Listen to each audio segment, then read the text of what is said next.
రావమ్మ మహాలక్ష్మి అంటోంది తెలంగాణ ప్రభుత్వం. తెలంగాణ మహిళలు రాష్ట్రంలో ఎక్కడి నుండి ఎక్కడికైనా ఉచితంగా ప్రయాణించవచ్చు. 6 గ్యారెంటీల అమలులో తొలి అడుగు వేసిన తెలంగాణ ప్రభుత్వం మహాలక్ష్మి పథకాన్ని ప్రారంభించింది. ఇది లక్షలాది మహిళా ప్రయాణికులకు ప్రయోజనకరంగా ఉంటుందని భావిస్తున్నారు. ఇప్పటికే ఢిల్లీ, కర్ణాటకలో అమలవుతున్న ఈ స్కీమ్తో మహిళా ప్రయాణికులు అమాంతం పెరిగారు. తెలంగాణలో కూడా బస్సుల్లో మహిళల రద్దీ పెరుగుతుందని అంచనా వేస్తున్నారు. మొదలైన మహాలక్ష్మి ఉచిత బస్సు స్కీమ్ చాలా హ్యాపీగా ఉంది. ప్రభుత్వం ఇలాంటి మాకు సదుపాయం కల్పించినందుకు thank you government. Palle Velugu express బస్సుల్లో మహిళలకు ఉచిత ప్రయాణం. స్కీమ్ వల్ల చాలా హ్యాపీగా ఉంది. మేము తెలంగాణలో ఎక్కడికైనా వెళ్ళొచ్చు. హైదరాబాద్ లో ఆర్డినరీ, మెట్రో ఎక్స్ప్రెస్ బస్సుల్లో అమలు. ఈ మాట ఎప్పటి కాపాడుకొని మంచిగా చేసుకుంటే అమ్మకు మంచిగా ఉంటది. అమ్మ పుట్టినరోజు నాడు మాకు బస్సును తోలిస్తారు కదా, ఆమెకు మంచిగా ఉంటది, మాకు మంచిగా ఉంటది. రాష్ట్ర వ్యాప్తంగా మహిళలకు శనివారం నుంచి ఆర్టీసీ బస్సుల్లో ఉచిత ప్రయాణం అందుబాటులోకి వచ్చేసింది. అసెంబ్లీ ప్రాంగణంలో శనివారం మధ్యాహ్నం 1:30కు మహిళలకు ఉచిత ప్రయాణ పథకం మహాలక్ష్మిని సీఎం రేవంత్ రెడ్డి లాంఛనంగా ప్రారంభించారు. మధ్యాహ్నం 2 గంటల నుంచి రాష్ట్ర వ్యాప్తంగా ఉచిత బస్సు ప్రయాణం మహిళలకు అందుబాటులోకి వచ్చేసింది. దీంతో తెలంగాణ రాష్ట్రానికి చెందిన బాలికలు, విద్యార్థినులు, మహిళలు, ట్రాన్స్జెండర్లు ఆర్టీసీకి చెందిన పల్లె వెలుగు ఎక్స్ప్రెస్ బస్సుల్లో ఉచితంగా ప్రయాణం చేయవచ్చు. హైదరాబాద్ లో సిటీ, ఆర్డినరీ, మెట్రో ఎక్స్ప్రెస్ బస్సుల్లో ఉచిత ప్రయాణం వర్తిస్తుంది. మేము ఎల్బీ నగర్ నుంచి ఇక్కడ బంజారా హిల్స్ కి వచ్చాము. ఫర్ ఇంటర్వ్యూ పర్పస్ వచ్చాము. ఫస్ట్ టైం మేము టికెట్ లేకుండా ప్రయాణం చేస్తున్నాము. మేము ఇప్పుడు ఫ్రీ బస్ చార్జెస్ ఉన్నాయి కాబట్టి వీఆర్ సో హ్యాపీ. మహిళలకు ఉచిత బస్సు ప్రయాణ మార్గదర్శకాలను శుక్రవారం హైదరాబాద్ లోని బస్ భవన్ లో టీఎస్ఆర్టీసీ ఎండీ వీసీ సజ్జనార్ వివరించారు. క్షేత్రస్థాయిలో విధులు నిర్వహిస్తున్న దాదాపు 40,000 మంది డ్రైవర్లు, కండక్టర్లతో ఈ పథకం అమలుపై అవగాహన కల్పించేందుకు సమావేశాలు నిర్వహించామని తెలిపారు. ఉచిత ప్రయాణంతో బస్సుల్లో రద్దీ పెరిగే అవకాశం ఉన్నందున బస్ స్టేషన్ల నిర్వహణపై దృష్టి సారించాలని అధికారులను ఆదేశించారు. ఉచిత ప్రయాణంలో ప్రతి సిబ్బంది క్రమశిక్షణతో వ్యవహరించాలని సూచించారు. రాష్ట్ర వ్యాప్తంగా 7,292 టీఎస్ఆర్టీసీ బస్సులు మహిళల ఉచిత ప్రయాణానికి అందుబాటులోకి రానున్నాయి. రాష్ట్రంలో రోజుకు 45 లక్షల మంది బస్సుల్లో ప్రయాణం చేస్తున్నారు. వారిలో మహిళలు 50% మంది ఉన్నారని ఆర్టీసీ ఉద్యోగ సంఘాలంటున్నాయి. అంటే దాదాపు 22 లక్షల మంది మహిళలు బస్సులో ప్రయాణిస్తున్నారు. వారిలో పల్లె వెలుగు ఎక్స్ప్రెస్లో ప్రయాణించేవారు 10 లక్షల మంది ఉంటారు. ఉచిత బస్సు ప్రయాణంతో వీరి సంఖ్య గణనీయంగా పెరిగే అవకాశం ఉంది. దానికి అనుగుణంగా భవిష్యత్తులో మరిన్ని సర్వీసులు పెంచే అవకాశం ఉందని ఆర్టీసీ అధికారులు చెబుతున్నారు. అదే సమయంలో ఆర్టీసీకి రోజుకు 14 కోట్ల ఆదాయం వస్తుంది. ఇప్పుడు ఈ పథకంతో 50% తగ్గే అవకాశం ఉంది. అంటే రోజుకు సంస్థపై 7 కోట్ల భారం పడుతుందని అంచనా వేస్తున్నారు. ఈ తగ్గిన ఆదాయాన్ని ప్రభుత్వం రీయింబర్స్ చేయనుంది. అదే సమయంలో పెరుగుతున్న అవసరాలకు తగినట్టుగా రాబోయే రోజుల్లో 1,050 కొత్త బస్సులను టీఎస్ఆర్టీసీ తీసుకురానుంది. వీటిలో 1000 ఎలక్ట్రిక్ బస్సులున్నాయి. వీటిలో 500 హైదరాబాద్లో, మరో 500 జిల్లాల్లో తిరగనున్నాయి. ఇప్పటికే బస్ పాసులు రెన్యువల్ చేసుకున్న మహిళలు, విద్యార్థినులకు రీయింబర్స్మెంట్ ఉండదని ఆర్టీసీ అధికారులు స్పష్టం చేశారు. డైలీ నేను మెట్రో ఎక్స్ప్రెస్ ఎక్కుతానండి. So it is very feasible for me metro express.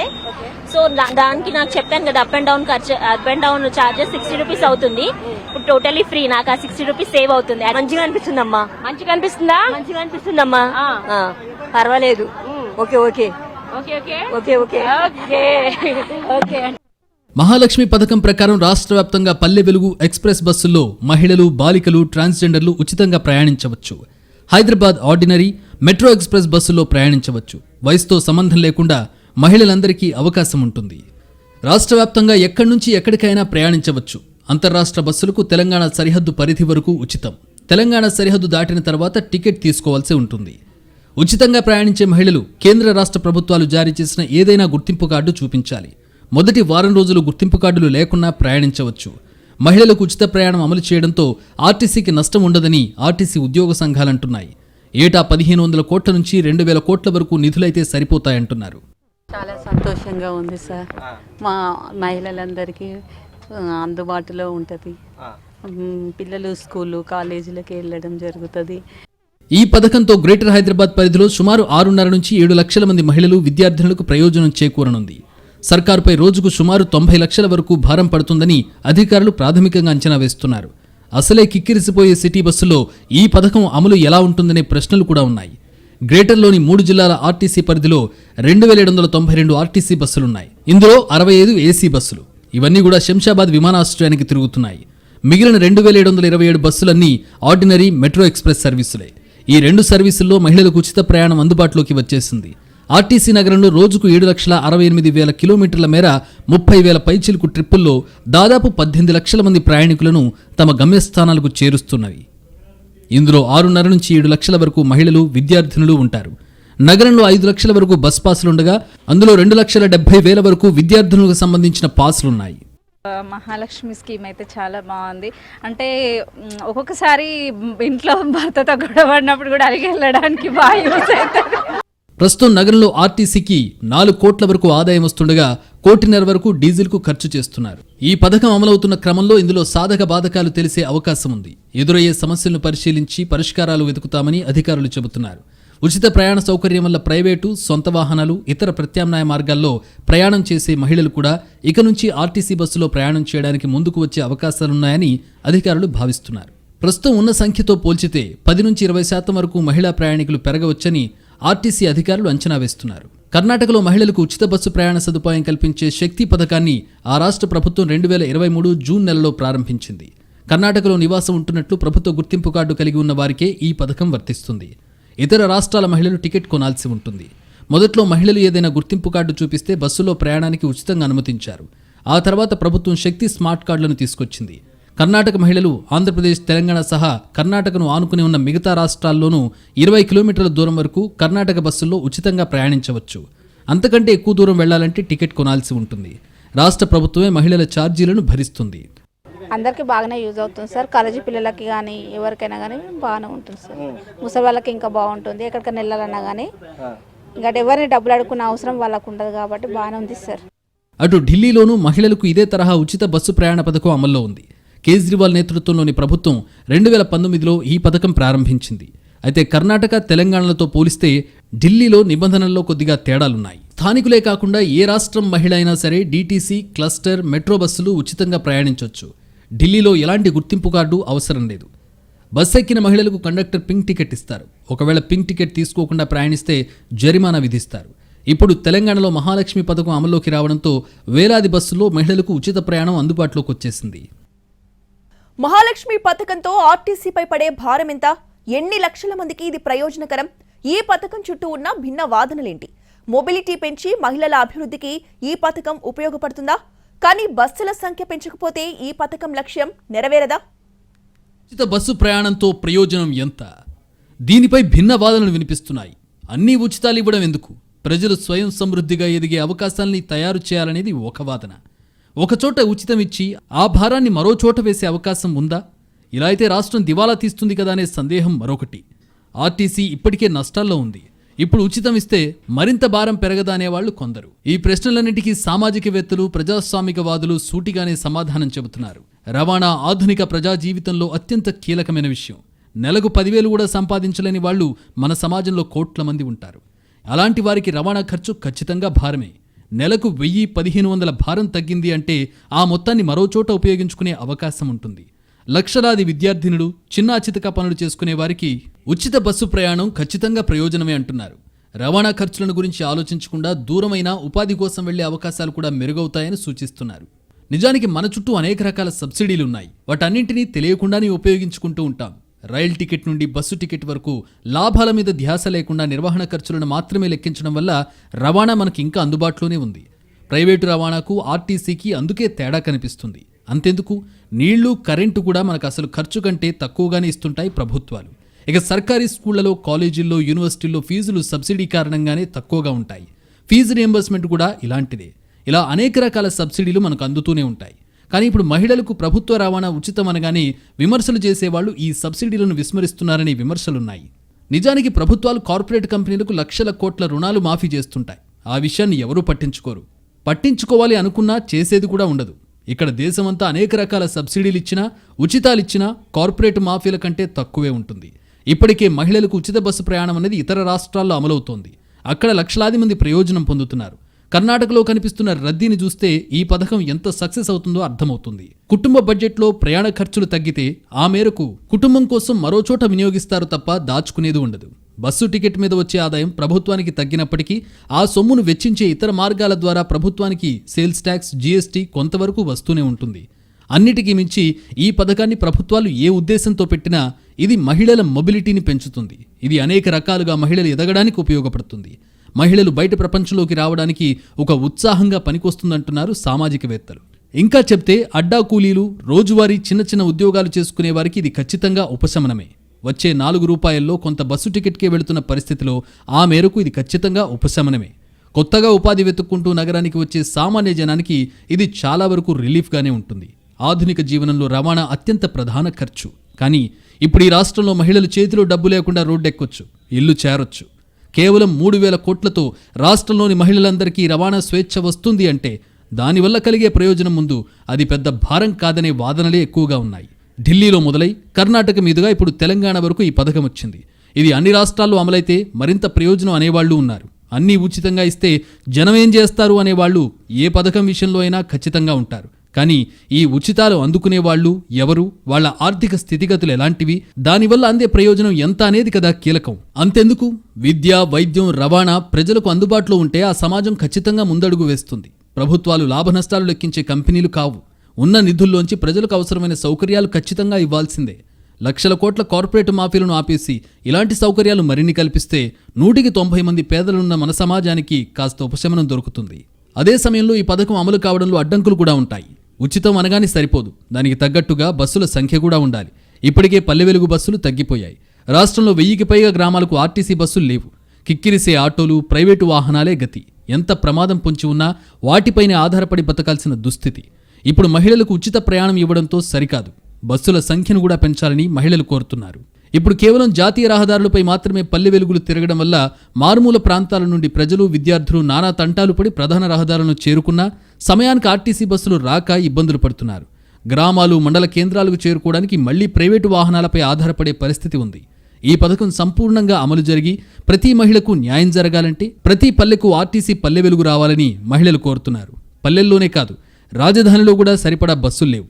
రాజధాని పరిధిలో ప్రయాణికులకు అనుగుణంగా సర్వీసులు నడపాలంటే కనీసం 6,000 బస్సులు అవసరం. ఇప్పుడు అందులో సగం కూడా లేవు.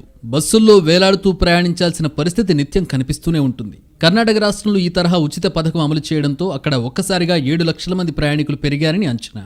ఇదే విధంగా నగరంలోనూ కనీసం 5 లక్షల మంది పెరిగే అవకాశం ఉందని అధికారులు చెబుతున్నారు. ఇదే జరిగితే ఇప్పుడున్న బస్సుల్లో కాలు కూడా పెట్టలేని పరిస్థితి రావడం ఖాయం.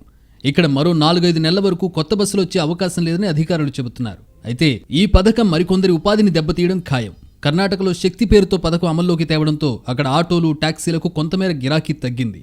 దీంతో అక్కడి క్యాబ్, టాక్సీ డ్రైవర్లు ఇటీవల ఆందోళన చేశారు. ఈ పథకం వల్ల తమ ఉపాధి దెబ్బతిందంటూ ధర్నాకు దిగారు. హైదరాబాద్లో కూడా అదే పరిస్థితి వస్తుందేమోనని ఇక్కడి టాక్సీ, ఆటో డ్రైవర్లు ఆందోళన వ్యక్తం చేస్తున్నారు.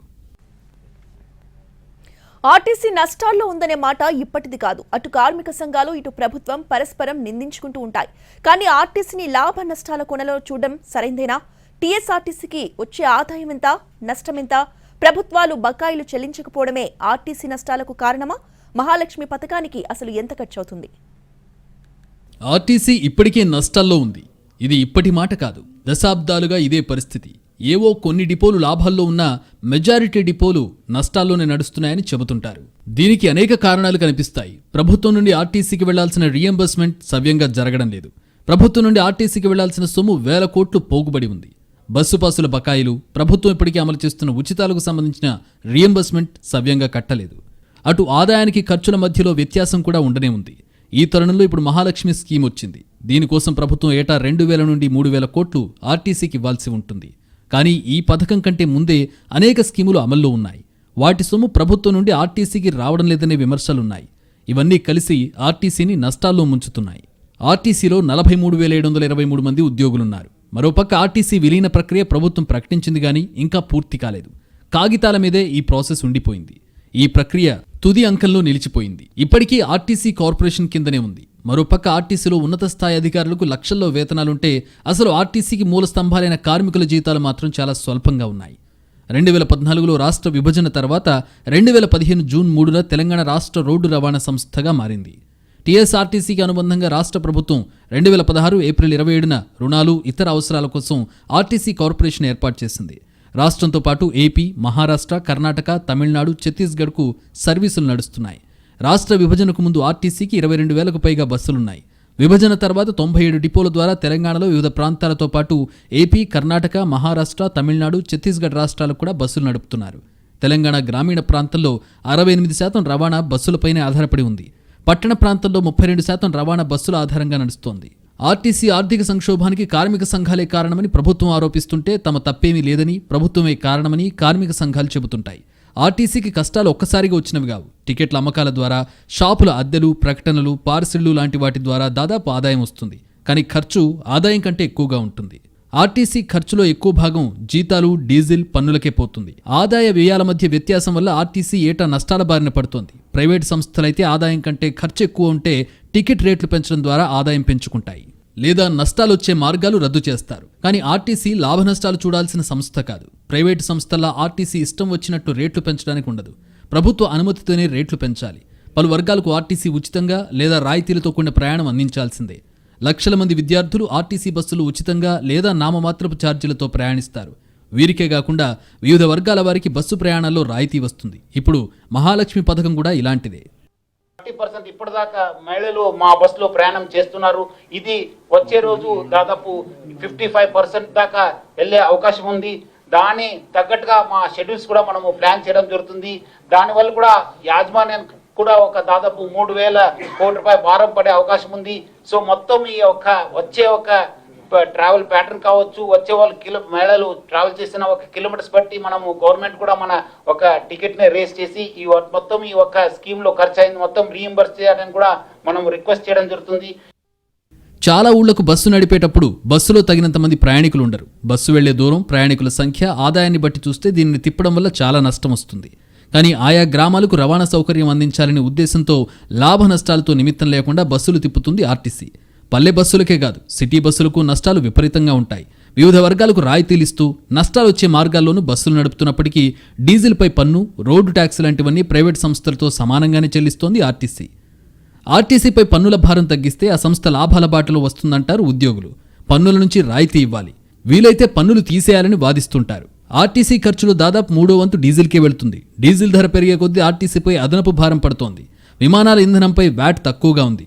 రైల్వేలకు డీజిల్ను కేంద్ర ప్రభుత్వం సబ్సిడీ ధరకే సరఫరా చేస్తుంది. కేరళ, తమిళనాడు ఆర్టీసీలకు డీజిల్ సబ్సిడీపై దొరుకుతోంది. ఇక్కడ కూడా అలా చేయాలనేది కార్మిక సంఘాల వాదన. ఆర్టీసీ ఏటా దాదాపు 25 కోట్ల లీటర్ల డీజిల్ వాడుతుంది. ఉదాహరణకు డీజిల్ ధర ₹1 పెరిగితే ఆర్టీసీపై 25 కోట్ల రూపాయల అదనపు భారం పడుతుంది. అదే సమయంలో స్టేజ్ క్యారియర్ అంటే స్టేజీ లేదా స్టాప్కు బస్సు ఆపి ప్రయాణికులను తీసుకెళ్లే స్వేచ్ఛ ఒక్క ఆర్టీసీకే ఉంది. ప్రైవేట్ సంస్థలకు ఒక పాయింట్ నుంచి ఒక పాయింట్కు తీసుకెళ్లే వెసులుబాటు మాత్రమే ఉంది. ప్రైవేటు సంస్థలు దారిలో బస్సు ఆపి ప్రయాణికులను ఎక్కించుకునేందుకు నిబంధనలు అనుమతించవు. కానీ ఇవి అమలు కావడం లేదు. వీటిని ఖచ్చితంగా అమలు చేస్తే ఆర్టీసీకి లాభాలు పెరుగుతాయి. అన్నిటికీ మించి ప్రభుత్వాలు రాయితీలు ప్రకటించడంలో ఉన్న ఉత్సాహాన్ని ఆర్టీసీని బతికించేలా ఆ బకాయిలను కూడా చెల్లిస్తేనే అసలు ప్రయోజనం నెరవేరుతుంది. మహాలక్ష్మి పథకాన్ని అమలు చేయడం ఎంత అవసరమో దానికి సంబంధించిన బకాయిల్ని ఆర్టీసీకి సవ్యంగా చెల్లిస్తేనే ప్రభుత్వ రవాణా 4 కాలాల పాటు నడుస్తుంది.